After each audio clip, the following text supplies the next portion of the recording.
What we have down here is there's 2 bolts down here, one on each side, and then there's the centerpiece. There's 4 holes on it at the bottom. One for each of those bolts, the centerpiece, and then that one down there. So this one's got 4 pieces, some of them have 5. Then there's a rubber washer that goes around each one of those pieces, and you can see the black rubber going around those 2 pieces down there as well.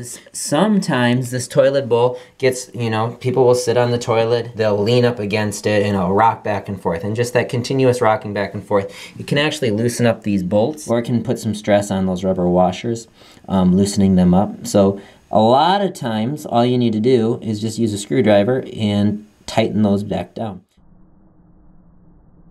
Hand below and hold down pliers, put that screwdriver in, and now I'm going to try to tighten this. I got almost a full turn off of that, so that hopefully will be it. That was extremely loose. I'm filling the tank, dry everything off, come back in about a half hour and check. And I'm going to check on both sides and underneath, and it feels dry. I used a pliers and a screwdriver. I tightened down the bolt. I didn't have to buy a new toilet. It cost me nothing. It took 5 minutes of work and then about 30 minutes to an hour of wait time.